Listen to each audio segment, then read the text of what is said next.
नमस्कार, मैं हूं अभिज्ञान प्रकाश और इस चिलचिलाती धूप में परिवर्तन की इस देश की कहानी हम आपके लिए लेकर आ रहे हैं। एक ऐसे विषय पर जो बहुत बहुत बहुत अहमियत रखता है हमारे देश के लिए, हिंदुस्तान के लिए। जानते क्यों? क्योंकि जब से हमारा देश आजाद हुआ है, जब से हम अंग्रेजों की गुलामी से आजाद हुए हैं, तब से एक बात हमेशा कही जाती है और सही कही जाती है कि ये देश कृषि प्रधान है। जय जवान जय किसान का ये देश है। लेकिन अब बड़ा सवाल ये उठता है कि इस देश में आखिर कृषि के क्षेत्र में तब्दीलियां क्या हुई हैं, बदलाव क्या हुए हैं, परिवर्तन क्या हुए हैं जिससे ये देश आगे बढ़ सकता है। कमजोरियां क्या हुई हैं, आधुनिकताओं के क्या नए तरीके अपनाए गए हैं। शोध रिसर्च बहुत हुआ है, लेकिन उस शोध का असर, फायदा क्या जमीन पर, क्या किसान तक पहुंच पा रहा है। यकीन मानिए, किसी भी तरक्की शुदा देश के लिए जिसका आधार कृषि प्रधान हो, इस देश की तरह अगर बदलाव कृषि के क्षेत्र में जमीनी तौर पर नहीं होता तो बहुत मुश्किल हो जाता है उसकी बड़ी तरक्की की तस्वीर को देख पाना। क्या है ये बदलाव, क्या है ये परिवर्तन, कितना संभव है और कितना हो रहा है, हम इस पर बात करेंगे। देश में कृषि और किसानों का क्या मौजूदा हाल है, कैसे किया जा सकता है इसमें परिवर्तन। इसे ध्यान में रखते हुए सरकार ने हाल में किसानों को मंडी के शिकंजे से बाहर निकालने का कानून बनाया। इससे किसान अपनी फसल बिना बिचौलियों के सीधे शहरों में बेच सकेंगे।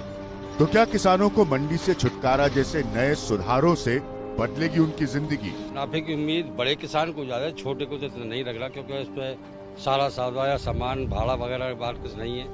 तो इसलिए इन्हीं मंडियों में ऐसा जुगाड़ करा जाए जो दूसरे राज्य में फसल बेचे छोटे किसान जो यहीं से ही पूर्ति हो जाए, उसको उसे अच्छा लाभ मिल जाए। सरकार कंट्रोल रेट से खरीदती है, लेकिन इतना होता है कि वो मंडियों में किसान बेचता है, सरकार खरीद नहीं पाती है गेहूं, और मंडियों में जाता है और मंडियों में कंट्रोल रेट से बहुत कम पे जाता है, बहुत डिफरेंस रहता है उसमें। तो शायद अमल में तो लाती है सरकार, घोषणा करती है, लेकिन वो जमीनी स्तर पर नहीं होता है। कि गवर्नमेंट सिर्फ एक काम करे, अगर किसानों को खुश रखना चाहती है कि गवर्नमेंट किसान जो अपनी फसल लेके आते हैं उसके रेट किसान खुद तय करे कि मेरा रेट ये है, मैं इस रेट में बेचूंगा अपना। तो किसान ना कभी आत्महत्या करेगा, ना कभी भूखा मरेगा, ना उसकी फैमिली परेशान होगी। सरकार तो कह तो देती है, वादा तो कर देती है, लेकिन उसको पूरा नहीं कर पाती। किसानों की बात में दम है और हाल में कृषि सुधारों को जमीन पर उतारने में भी वक्त लगेगा। लेकिन कृषि पर रिसर्च करने के लिए मशहूर दिल्ली के पूसा इंस्टीट्यूट ने एक फॉर्मूला दिया जिससे किसानों की जिंदगी बदल सकती है। ये है 1 हेक्टेयर फॉर्मूला। तो सबसे पहले ये बताना आपको जरूरी है कि हम हैं कहां।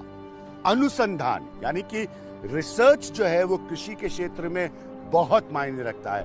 हम भारतीय अनुसंधान की जो सबसे बड़ी जगह है देश में, जिसे पूसा इंस्टीट्यूट भी कहा जाता है, यहां पर हम मौजूद हैं। तो मेरे हाथ में बहुत सारे कागज हैं, बहुत सारे रिसर्च हैं जो लगातार कई दिनों से मैं पढ़ रहा हूं। स्वाभाविक है, चाइना से तुलना की जाती है, चीन से, हमारी तरक्की को लेकर। कोरोना ने दुनिया बदल डाली, भारत में भी बहुत कुछ और बदला और बहुत से बदलावों की जरूरत है। लेकिन चीन ने कोरोना से पहले पिछले 40 सालों में सब कुछ बदल डाला। भारत का सालाना कुल अनाज उत्पादन करीब 30 करोड़ टन है, जबकि चीन का दुगने से भी ज्यादा। भारत का कुल कृषि उत्पादन 31 लाख करोड़ रुपए का है, जबकि चीन का तिगुने से भी ज्यादा। ये कैसे हुआ? चीन ने खेती की तकनीक बदली और इससे किसानों की जिंदगी बदल गई। इन चुनौतियों के बीच मोदी सरकार ने 2022 तक किसानों की आय, आमदनी दुगनी करने का वादा किया है। डॉक्टर सिंह साहब हमारे साथ मौजूद हैं। खेती में अधिक लाभ कमाएं, मेरे ख्याल में इससे बढ़िया लाइन मुझे नहीं मिल सकती इस कार्यक्रम को शुरू करने के लिए, क्योंकि ये देश के प्रधानमंत्री का खुद का कमिटमेंट है कि 2022 में ये आमदनी दुगनी होगी जो भी किसानों की है। ये जो लाइन है जो आप लोगों ने लिखी है यहाँ पर इतने बड़े अपने अनुसंधान के संस्थान में, क्या ये संभव है कि 2022 में खेती की आय जो एक आम किसान के लिए है, छोटे किसान के लिए है, मझोले किसान के लिए है, ये दुगनी हो सकती है? आपने कहा कि सन 2022 तक माननीय प्रधानमंत्री जी ने किसानों की आय दोगुनी करने का लक्ष्य हमारे सामने रखा है और उस लक्ष्य को, उस चुनौती को कृषि वैज्ञानिकों ने पूरी तरह से स्वीकार किया है। अभी जहां पर आप खड़े हैं, आपने चर्चा की सीमांत किसानों की, लघु किसानों की, और ये दो श्रेणी के किसान मिलाकर के देश के करीब 86% किसान का हिस्सा सिर्फ लघु और सीमांत किसान जो है वो उसमें है जो रूरल एरियाज में, ग्रामीण इलाकों में लेबर है, यानी कि श्रमिक के तौर पे भी काम करते हैं। तो चुनौती आप लोगों की बहुत बड़ी है। तो इसमें सीमांत किसान वो किसान है जिनकी कुल खेती जो है वो करीब 1 हेक्टेयर से कम की है, और जो लघु किसान आते हैं उनकी खेती 1 से लेकर के 2 हेक्टेयर की होती है। हम लोगों ने यहाँ पे 2 मॉडल विकसित किए हैं जिनको अपना करके इन किसानों की आय दुगनी निश्चित रूप से की जा सकती है, और इसको हम लोग पिछले 4 वर्षों से दिखा रहे हैं लगातार, और इसके कई मॉडल हमने और जगह ले जा करके किसानों के यहाँ भी लगाए हैं। तो ये जो मॉडल आप देख रहे हैं ये 1 हेक्टेयर का मॉडल है, और इसके अंदर मछली पालन, बत्तख पालन, मुर्गी पालन, पशुपालन, डेयरी के लिए, और साथ ही साथ देखें दाहिनी तरफ खेत हैं जिसके अंदर कि हम फसलें उगाते हैं। फसलों में सब्जी की फसलें होती हैं, दलहनी फसलें होती हैं, तिलहनी फसलें होती हैं, अनाज की फसलें होती हैं। और इस परिसर के अंत में आपको जो है पशुपालन के लिए वहाँ पे हमारी 4 गायों का एक समूह है जो रखा गया है। तो इस सारे परिवेश में अगर आप देखें तो 1 हेक्टेयर के इस मॉडल से किसान की आमदनी करीब 3,54,000 रुपये शुद्ध लाभ होता है।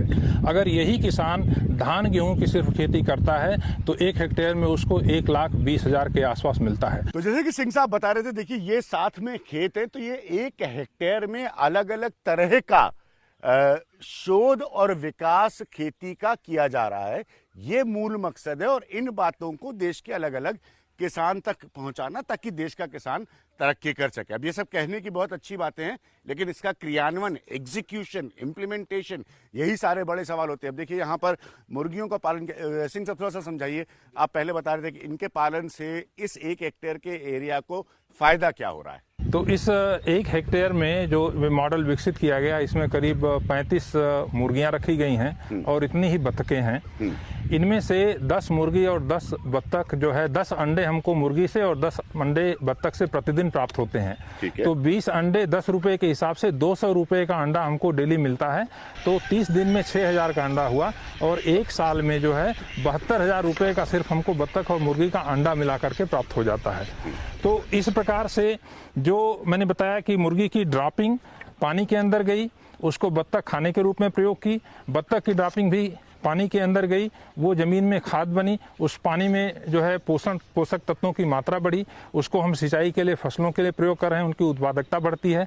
उसी तरह से इसके अंदर जो मिट्टी जमा होती है उसके अंदर ऑर्गेनिक कार्बन की मात्रा बहुत ज़्यादा हो जाती है, तो उसका प्रयोग हम खाद के रूप में करते हैं। इसीलिए इसे हम समन्वित कृषि प्रणाली बोलते हैं, समन्वित कृषि प्रणाली, क्योंकि सभी चीज़ों का इसमें समन्वयन होता है। तो ये जो पूसा रोड का इंस्टीट्यूट है, इसमें ही अलग अलग बहुत सारे काम हो रहे हैं। अब एक बड़ा सवाल जो इस वक्त सरकार जिस पर बात कर रही है वो ये है कि अगर किसान की खरीद जो है किसान से सीधे हो जाए, बिचौलिया ना हो, कोई ब्लैक मार्केटियर ना हो, किसी तरह की होर्डिंग ना हो, तो किसान को बहुत लाभ हो सकता है। इसको हम समझने की कोशिश करेंगे, और क्योंकि हम मॉडर्नाइजेशन की बात कर रहे हैं, हम आधुनिकीकरण की बात कर रहे हैं, मैं सवाल लगातार इस प्रोग्राम में यही उठाता रहूंगा कि वो कहां तक हो रहा है, कितना संभव है, और अंततः वो मोटी बात कि क्या किसान की अपनी आय जो है, जो छोटा किसान है, जो मझोला किसान है, जो कम जमीन पर खेती करने वाला किसान है, क्या उसकी आय वो दुगनी हो सकती है? सरकार की तरफ से जो एक बड़ा फैसला आया है वो ये आया है कि किसान अब अपनी उपज को किसी भी मंडी में बेच सकेंगे। अब इसमें एक बहुत बड़ा हिस्सा आता है जिसे हम अंग्रेजी में कैश क्रॉप कहते हैं, जिसमें ज्यादातर सब्जियां और फल आते हैं। देखिए यहाँ पर इस इंस्टीट्यूट में जो शोध हो रहा है वो सब्जियों और फल पर क्या काम हो रहा है, हम उससे बात करेंगे, क्योंकि इससे किसान सीधा पैसा कमा सकता है क्रैश क्रॉप से कम समय में। हम सब जानते हैं कि किसान की सबसे बड़ी दिक्कत क्या रही है, बिचौलिया, काला बाजारी, जो किसान को दर्द देती है। पैसा किसी और के हाथ में जाता है, उसको पैदा करने वाला किसान होता है और किसान को सीधा फायदा नहीं हो पाता। तो हम थोड़ा बात करेंगे सब्जियों और फल पर, क्योंकि हम सब जानते हैं ये सीजन के हिसाब से होती है। सिंह साहब हमारे साथ लगातार मौजूद हैं। ये देखिए, ये अनुसंधान की जगह है। आप देखिए, इसको पॉली हाउस कहते हैं और इसमें फूल और सब्जी कैसे ज्यादा और बेहतर उगाई जा सकती है, इस पर रिसर्च होता है। जो आधुनिकीकरण कृषि का होता है, जिस रिसर्च के लिए आप लोग काम करते हैं, उसका डायरेक्ट बेनिफिशियरी किसान कैसे हो रहा है? तो इसीलिए जब हम उपभोक्ता और किसान के बीच में जो श्रृंखला है, जो इंटरमीडिएरीज हैं, उनको अगर हम निकालते हैं तो उसका फायदा किसान को सीधे मिलेगा। जब आप लोग अपनी रिसर्च बाहर पहुंचाते हैं या आप अलग अलग संस्थाओं के जरिए कहते हैं कि किसानों को ये जाइए, बताइए, सिखाइए, कितनी तेजी से किसान उसको एक्सेप्ट करता है, अपने अंदर लेता है, अडेप्ट करता है और अपने आप को बदलता है? तो इसी संदर्भ में मैंने आपको बताया था कि हमारा एक कार्यक्रम है भारतीय कृषि अनुसंधान परिषद का, जिसको हम फार्मर्स फर्स्ट बोलते हैं, यानी कि सबसे पहले किसान। तो ऐसे किसानों का हम चुनाव करते हैं और उन किसानों के यहाँ जा करके उनकी हम पूरी हैंड होल्डिंग करते हैं और सारा मॉडल उनके यहाँ विकसित करके इसकी सफलता वहाँ पे दर्शाते हैं। और जब उनके यहाँ सफल हो जाता है तब बाकी किसान खुद आकर के देखते हैं और प्रत्यक्षम किम प्रमाणम, जब एक बार सामने देखते हैं कि हमारा पड़ोसी कर रहा है तो निश्चित रूप से वो कार्य करने के लिए वो प्रेरित होते हैं। पहले तो जाता था मंडी में, उसको तो पता था फला आदमी से संपर्क करो, वो उसका माल बिकवा देगा, ठीक है। अब वो फला आदमी बिचौलिया था, वो मिडिलमैन था। सिस्टम कह रहा है उसको हटाइए मिडिलमैन को, आप डायरेक्टली जाइए वहां पर जो कंपनी उपलब्ध है। पहला सवाल मैंने आपसे क्या किया कि क्या ये कंपनी खुद ना मिडिलमैन बन जाए। दूसरा है कि क्या किसान अब हिचकिचाएगा नहीं, उसको ये कैसे गारंटी होगी कि अगर वो सिंह साहब के पास आया है तो उसको पहले वाली कीमत से बेहतर कीमत मिलेगी। इसीलिए मैंने कहा कि किसान को संगठित होकर के और अपने खुद के संगठन खड़े करने हैं, ऑर्गेनाइजेशन खड़े करने हैं। और जब सभी किसान एक गांव के मान लीजिए 400-500 किसान इकट्ठा होकर के एक तरह का उत्पाद, एक गुणवत्ता वाला उत्पाद पैदा करेंगे, तो कोई भी कंपनी जैसे रिलायंस है उसको या मदर डेयरी है, उसको अगर उत्पाद चाहिए तो ऐसे किसानों से आकर के सीधे उनके दरवाजे से खरीद करके ले जाएगी। किसान को कहीं भटकने की, आने जाने की जरूरत नहीं है। ठीक है जी, तो ये संभव है और निश्चित रूप से ये मोनोपोलाइज तो नहीं कर देंगी कंपनियां? नहीं, बार बार ये पूछ रहा हूँ जी, कंपनियां एक अधिकार तो नहीं पैदा कर देंगी? जब किसान संगठित हो जाएगा तो संघे शक्ति, अकेला किसान परेशान हो सकता है, लेकिन किसान मिल करके जब अपना संगठन बना लेंगे तब उनको कोई एक्सप्लॉइट नहीं कर सकता, उनका दोहन नहीं हो सकता है। सिंह साहब ये कह रहे हैं कि अगर किसान संगठित होता है, अकेला होता है तो पीड़ित हो जाता है, अकेला होता है तो परेशान हो जाता है, अकेला होता है तो खुदकुशी करता है, खुदकुशी करता है, उसके परिवार की जान तक चली जाती है। वो ये कह रहे हैं कि अगर संगठित रहेगा तो अब ये देखिए सामाजिक बदलाव का स्वरूप आ गया। तो अगर वो किसान संगठित रहेगा तो ऐसा होना बहुत मुश्किल है और वो डील कर पाएगा डायरेक्टली, सीधे तौर पर उन कंपनियों से। इस इतने बड़े इलाके के शोध संस्थान में हम लगातार आपको दिखा रहे हैं अलग अलग। अब ये देखिए मशरूम उत्पादन इकाई है ये, और ये मैं पॉलीथीन उठाकर आपको दिखाता हूं, वापस रखा दूंगा कि यहां पर मशरूम जो है, हर चीज अलग अलग तरीकों से उसकी उपज होती है, उसको अलग अलग तरीकों से उगाया जाता है। तो ये मशरूम का तरीका है और यहां पर आप देख सकते हैं कि कैसे उस पर उसको उगाने को लेकर इतना अनुसंधान हो रहा है। ये सब बहुत अहमियत रखता है। ये भी सीधे बाजार में बिकने वाला मशरूम होता है और इसकी भी सही कीमत मिलने से किसान को बहुत लाभ हो सकता है। ये सकारात्मक विषय है, पॉजिटिव है। पिछले साल की बरसात को देखते हुए और इस साल की अच्छी बारिश का अनुमान करते हुए, कोरोना काल में भी, लॉकडाउन जैसी स्थिति में भी फर्टिलाइजर की बिक्री बढ़ी है। ये क्या संकेत देता है?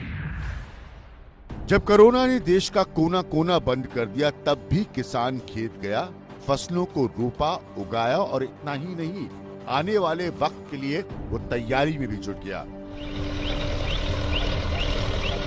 यही तैयारी पूरे देश में खाद और बीज की बिक्री के रिकॉर्ड को तोड़ गई। खाद्य मंत्रालय के मुताबिक लॉकडाउन के दौरान सिर्फ अप्रैल के 22 दिनों में पूरे देश में करीब 16 लाख टन खाद खरीदी गई, जो कि पिछले साल के इसी वक्त की तुलना में 46% ज्यादा है। खाद की ज्यादा खपत का मतलब है कि इस बार अच्छे मॉनसून की उम्मीद है और किसानों को सरकार से उनके उत्पादों की वक्त पर मिली कीमत की भी उम्मीद है। इस उम्मीद को पंख तब लगे जब मई जून में ट्रैक्टर की भी बिक्री बढ़ गई और ये कोरोना काल से पहले के बराबर हो गई। सिंह साहब वापस हमारे साथ मौजूद है। सिंह साहब, सबसे पहले इस जगह के बारे में थोड़ा बताइए और एक्सप्लेन करिए, यहाँ से आप लोग क्या हासिल करना चाह रहे हैं, और ये बात उत्तर भारत की अगर हम बात करें जहाँ पर इतनी बड़ी समस्या रही है इस धान को जलाने की, ये कहाँ तक पहुँचा पाए आप लोग? इसमें दो चीज़ें हैं विज्ञान जी। एक तो यह है कि हमारे पास धान की पराली है और दूसरा इसके अलावा इस परिसर के अंदर पत्तियां जो गिरती हैं पेड़ों से, क्योंकि हमारा हरा भरा कैंपस है, इसके अलावा गेहूं का भूसा जो पैदा होता है, तो इस तरह के जितने फसल अवशेष होते हैं उनको हम सड़ा गला करके खाद बनाते हैं, जिसको हम कूड़े से कंचन की संज्ञा दे सकते हैं। किस प्रकार से हम कचरे से सोना पैदा कर रहे हैं। फर्टिलाइजर की बिक्री बहुत बड़ी है, तो एक तो स्वाभाविक है क्योंकि लोग सब लोग बारिश की तरफ देख रहे हैं। इससे वाकई कोई फायदा होगा फर्टिलाइजर की बिक्री बढ़ने से, या ये सिर्फ पैनिक बाइंग है क्योंकि लॉकडाउन की स्थिति है, आपको खाद लेकर रखना है अगर आगे के लिए इस्तेमाल करना है, या ये सिर्फ पैनिक बाइंग है या इससे कुछ वाकई फर्क पड़ेगा? देखिए, शुरू में ऐसा माना जा रहा था कि लॉकडाउन के चलते किसानों को तमाम समस्याओं का सामना करना पड़ेगा, लेकिन सरकार के द्वारा प्रबंधन इतनी अच्छी तरह से किया गया कि इस बार गेहूं का रिकॉर्ड उत्पादन 107 मिलियन टन हुआ है। कुछ राज्य ऐसे हैं जो यूपी है, बिहार है, इन राज्यों के खेतिहर खेत में काम करने वाले श्रमिक पर निर्भर करते हैं। स्थिति बहुत गंभीर रही, कोरोना की स्थिति आई, आज वो अपनी जान तक की बाजी लगाकर वापस आए पैदल चलकर अपने घरों तक पहुंचने के लिए। ये स्थिति भविष्य में क्या बदलेगी? आवश्यकता आविष्कार की जननी है। हाँ। और इस बार मैं देख रहा हूं कि धान की रोपाई करीब 10% हिस्सा जो है धान की सीधी बिजाई में चला गया। हाँ। सरकारें इतने दिनों से प्रयास कर रही थीं कि भूजल स्तर नीचे गिरता जा रहा है, धान की खेती को रोका जाए या वैकल्पिक व्यवस्था प्रयोग की जाए, और अपने आप से इस कोरोना के चलते लेबर उपलब्ध नहीं होने के कारण करीब 10% क्षेत्रफल पंजाब में धान का जो है वो सीधी बिजाई में चला गया। सीधी बिजाई में जाने से पानी की खपत करीब 40% के आसपास कम हो जाती है, लेबर की जो रोपाई के लिए आवश्यकता पड़ती है वो भी नहीं होती है, तो खर्चा जो है खेती का वो भी अपने आप कम हो जाता है। खेती का आधुनिकीकरण करना चाहते हैं, चाइना से आप तुलना उन क्षेत्रों में जहां पर सब चीजें आप करते हैं, तो फिर उनको वहां काम भी तो देना पड़ेगा। अगर हम आधुनिकीकरण की बात करते हैं तो कुछ क्षेत्र ऐसे हैं जहां पे किसानों की जोत बड़ी है, जहां पे आधुनिकीकरण संभव है। वो क्षेत्र जहां पर जोत बहुत कम है वहां पे आधुनिकीकरण उतने व्यापक पैमाने पर संभव नहीं है, तो कृषि में श्रमिक की जरूरत तो रहेगी और स्थानीय स्तर पर उसकी व्यवस्था करनी पड़ेगी। और उसके अलावा जो वैकल्पिक व्यवसाय हैं, जो सेकेंडरी उद्योग हैं, उनके ऊपर जोर देने की जरूरत है और उसमें निवेश करने की जरूरत है। जैसे कृषि के उत्पाद हैं, फॉर एग्जाम्पल कृषि उत्पाद के, अब आप कोई अचार बना रहा है, कोई दूसरी चीजें, लघु उद्योग है, निकलकर आते छोटे उद्योग, बिल्कुल, जिसको हम अनऑर्गेनाइज्ड सेक्टर में डालकर जी, उनके ऊपर हमें ज्यादा जोर देने की आवश्यकता है।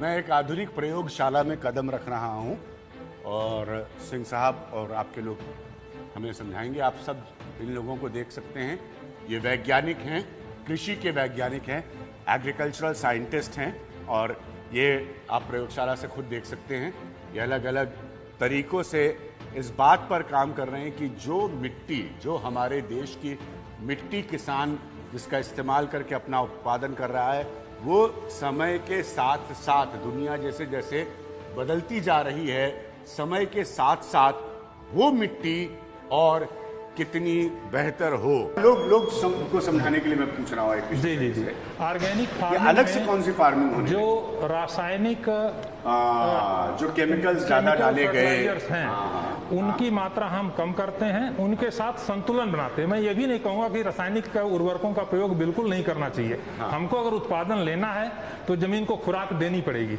लेकिन हमको एक संतुलन बनाने की जरूरत है कि कुछ हिस्सा उर्वरक जो पोषक तत्वों का है वो संतुलन नहीं बिगड़ना चाहिए, वो संतुलन नहीं बिगड़ना चाहिए, तभी मृदा का स्वास्थ्य अच्छा रहेगा। तो उसमें हमें गोबर की खाद भी डालनी है, हरी खाद डालनी है, पत्ती की खाद डालनी है, कंपोस्ट डालनी है, और साथ में उर्वरकों का भी प्रयोग करना है। एक विशेषज्ञ से समझिए आपने, ऑर्गेनिक फार्मिंग क्या है, उसकी जरूरत क्यों पड़ी। सरल भाषा में कह रहे हैं कि जब ज्यादा आप प्रोड्यूस पैदा करने के लिए, ज्यादा उत्पादन पैदा करने के लिए ज्यादा केमिकल का इस्तेमाल करेंगे तो गड़बड़ हो जाती है स्थिति, और उसका कम इस्तेमाल ही ऑर्गेनिक फार्मिंग नाम के एक फ्रेज को जन्म दे रहा है। आधुनिकीकरण का तौर तरीका अपनाया जा रहा है, आप देख सकते हैं, और इसी से कृषि को लाभ पहुंचाने की कवायद है, और इसीलिए सरकारों पर सवाल बन जाते हैं जब इनके इम्प्लीमेंटेशन की कमजोरी होती है।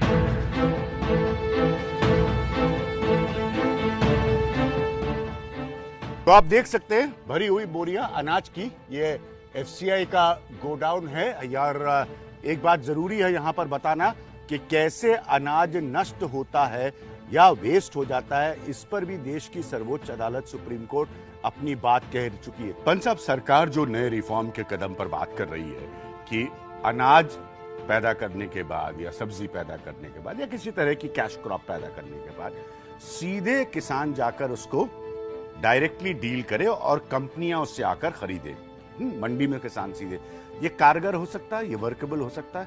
सर, हमारा एफसीआई का मैंडेट ये है कि किसान अपना मंडी में अनाज लेकर आता है, उसके बाद अगर फेयर एवरेज क्वालिटी है तो हम उसको खरीद लेते हैं। उसमें कोई लिमिट नहीं है कि कितना खरीदना है, जितना भी किसान लेकर आएगा हम सब लेकर आते हैं। जितना हमारा एक्सपीरियंस है, एफसीआई का एक्सपीरियंस है, ये बड़ा सक्सेसफुल मॉडल है।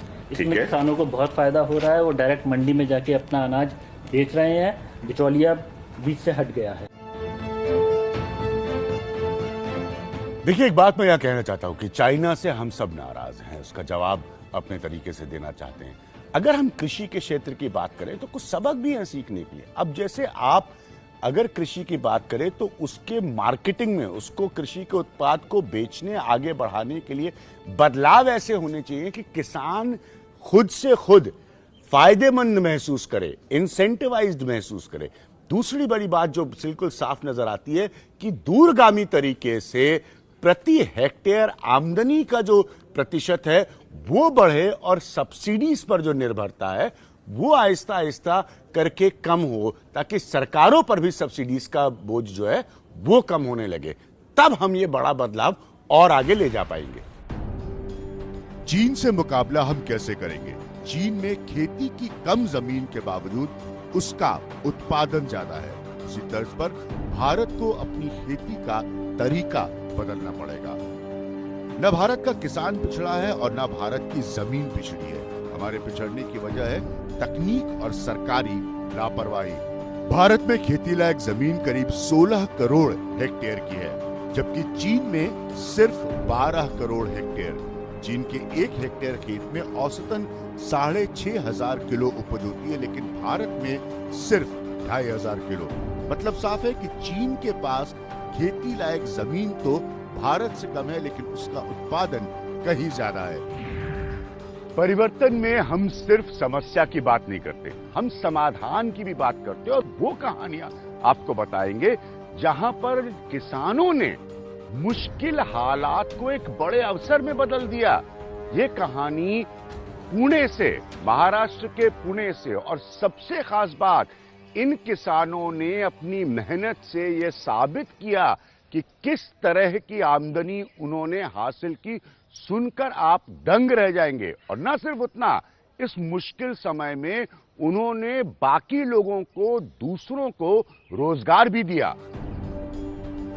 लॉकडाउन की मजबूरी जिन्हें नहीं रोक पाई वो हैं महाराष्ट्र के पुणे, अहमदनगर और नासिक के किसान। ये इसकी बहुत बड़ी मिसाल है।